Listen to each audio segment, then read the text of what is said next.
Okay, how's it going? Let's go around again. So today we're going to work through tasks 6 and 7, if anybody is interested in doing that. Um, so this is kind of a wacky one.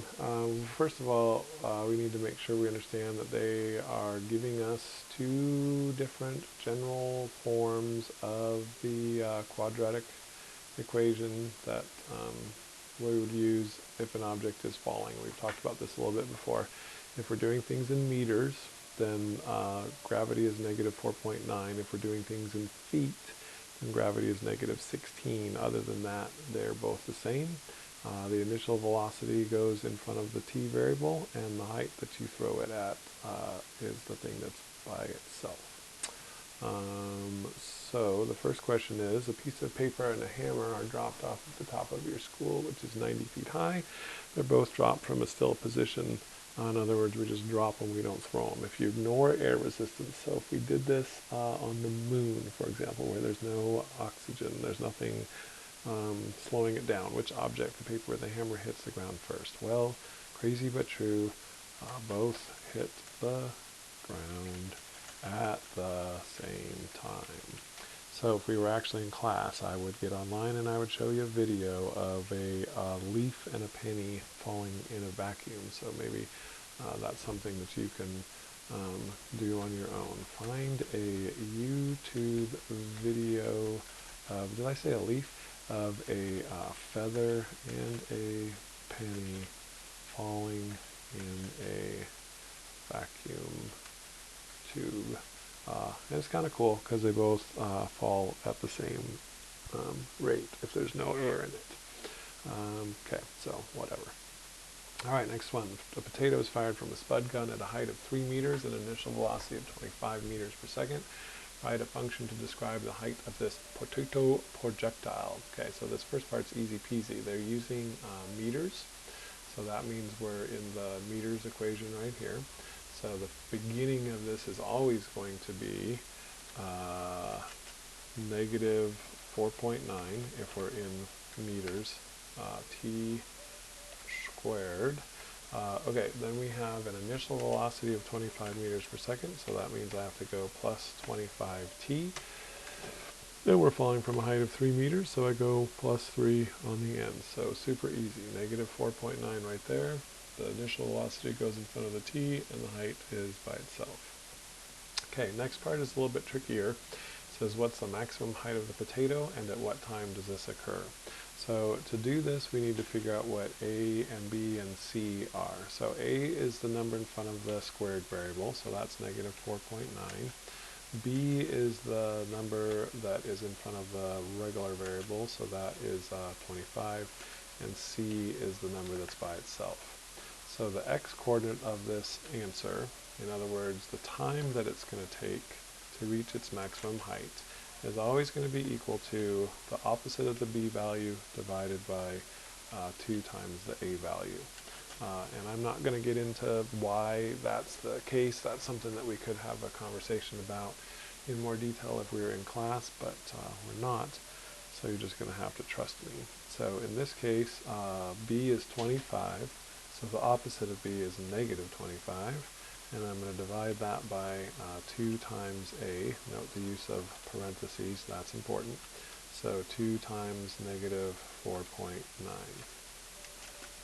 So if I do that on my calculator, let's see, oops, that's supposed to be negative 4.9, not negative 4.9. So if I do that on my calculator, negative 25 divided by negative 9.8 tells me that the potato reaches its maximum height after 2.55 seconds. Okay, then to figure out what that maximum height is, we have to take that answer and plug it into this equation here, because that's what that equation is all about. It's how do you find the height of the object if you know the time. So I'm going to go negative 4.9 times 2.55 squared plus 25 times 2.55 plus 3. equals, alright, so again we're going to go and just type that into the calculator, negative 4.9 times 2.55 squared plus 25 times 2.55 plus 3. So the potato reaches the height of 34.89 meters off the ground. It's pretty impressive. That's 500 feet. That's like a 10-story 10-story building. So that's quite the spud gun. Okay, and so all this was using this guy over here. All right, next one. Two competing catapults launch pumpkins. Again, if we were in the classroom, we would watch a video of pumpkin chunkin. There's a little contest that they have somewhere every year. I don't remember where they build catapults and then they bring them all to this field and then they throw pumpkins as far as they can on the field. It's kind of hilarious to watch. Okay, so catapult A launches from a starting height of 10 feet, so we're in feet here, so that means I'm going to go negative 16 t squared because of the feet. 10 feet initial upward velocity of 45 feet per second, so plus 45t, and the initial height was 10. Pumpkin B was also in feet, so I'm going to start with negative 16t squared, and then their initial velocity was only 40 feet per second.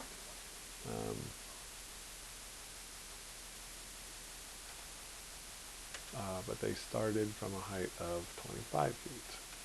Okay, so the question is, which one of these gets the maximum height higher? And so then I'm going to use the thing that I showed you on the last screen, negative b divided by 2 times a, which in this case is negative 45 divided by 2 times a would be negative 32.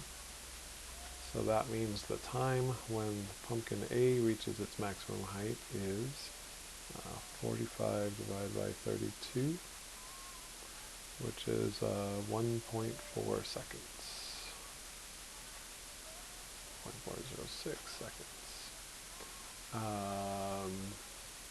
Okay, so then if I plug that back into the formula to see what that maximum height is, in other words, if I go negative 16 times 1.406 squared plus 45 times 1.406 plus 10, then that would tell me that the maximum height that pumpkin A reaches is, let's see, negative 16 times 1.406 squared plus 45 times 1.406 plus 10. So that reaches a height of 41.6 feet. Okay. So now we have to do the same thing with pumpkin B. So for this one, if I go negative b divided by 2a, that would be negative 40 divided by negative 32. So this pumpkin, since it was thrown at a smaller velocity, is only in the air for 1.25 seconds. So then I want to figure out what its height is going to be. I take that and plug it into the equation for B, this guy right here. So that is negative 16 times 1.25 squared plus 40 times 1.25 plus 25. So that reaches a height of 50. Okay, so why did that reach a higher height when it was in the air for a longer amount of time, or shorter amount of time, I mean? That's this guy right here. This one started at a height of 25 feet. This one only started at a height of 10 feet. So even though this was thrown harder than this one, it wasn't enough to overcome the disadvantage of the initial height. Okay. Okay, then we're supposed to figure out which is in the air longer. It would seem like pumpkin B. Oh, sorry, it would seem like pumpkin A because it takes longer to reach its maximum height. So I'm going to go with that. Is it possible from this scenario to determine the distance traveled horizontally by each pumpkin? No. You can't figure that out because you don't know what angle they were launched at. And so one of them could be launched at an angle like that, and the other one could be launched at an angle like that. And so we can't figure that out. Okay, not doing this one. All right, and then let's see. This guy right here says 3 points on a parabola are negative 3, 0, 6, 0, and 4, negative 5. So if I were to graph that, then it would look like this. Here's negative 3, 0, here's 6, 0, and here's 4, negative 5. So we got a parabola that looks something like this. Okay, well, one way that we can figure out the equation for a parabola that is actually pretty easy is, since we know that it crosses at negative 3 and 6, we can type that the equation is going to be y equals x plus 3, because you always do opposite inside parentheses. So instead of going negative 3, I'm going plus 3, times x minus 6, okay? And that will give us a parabola that crosses at these 2 points. Now we need to figure out what A is. We need to figure out how much it has been stretched or shrunk. So I'm going to use this other point for that. So I'm going to plug 4 in for the x's and negative 5 in for the y and solve for A. So negative 5 equals, A is what we're trying to figure out, and then both of the x's become 4's. So 4 plus 3 times 4 minus 6. So that gives me negative 5 equals A times 7 times negative 2. And then you know that 7 times negative 2 is equal to negative 14. So to figure out what A equals, you would divide both sides by negative 14. And so I'm just going to leave that as 5 divided by 14 and call it good. So that means my final equation for the parabola would be 5 divided by 14 times x plus 3 times x minus 6. So that, if you know these 2 points, it's pretty easy to figure out the equation for a parabola based on that. Okay? Okay, then number 6, instead of giving us where it crosses the x-axis, it gives us the vertex. So that means we're going to have to use the vertex form of a parabola. So that is y equals A times x minus h squared plus k, where h is the x coordinate of the vertex and k is the y coordinate of the vertex. Okay? So if I take these two numbers and plug them into there, then I would get y equals A times x minus the x coordinate, which is 15, again, squared, plus the y coordinate of the vertex, which is, negative 30, so I'm going to go minus 30. And again, I'm faced with trying to figure out what A is, so that's where this other point is going to come into play. So I'm going to plug 25 in for y and 0 in there for A, and then you're going to see that we're going to run into a problem here, because if I go 25 equals, oh, no, I'm sorry, not 0 for a, 0 for x, so we're fine. 0 minus 15 squared minus 30. So 25 equals a times negative 15 squared minus 30. So 25 equals 225a minus 30. So if I add 30 to both sides, then I get 55 equals 225 times a. And if I divide both sides by 225, a equals 55 divided by 225, which reduces to 5 goes into 55 11 times, 5 goes into 225 45 times. All right, let me check that real quick. 225 divided by 5 equals, yeah, 45 times, so 11 over 45. So that means our equation would be y equals 11 over 45 times x minus 15 squared minus 30.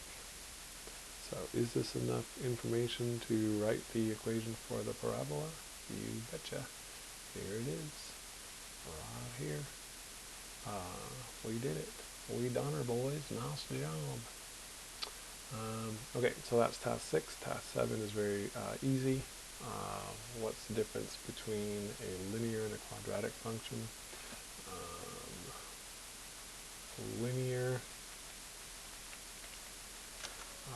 no exponent in the equation, and the graph is a straight line. Quadratic has an x squared, and the graph is a parabola. Okay, easy peasy. That's it. That's all we got today. We'll do it again tomorrow.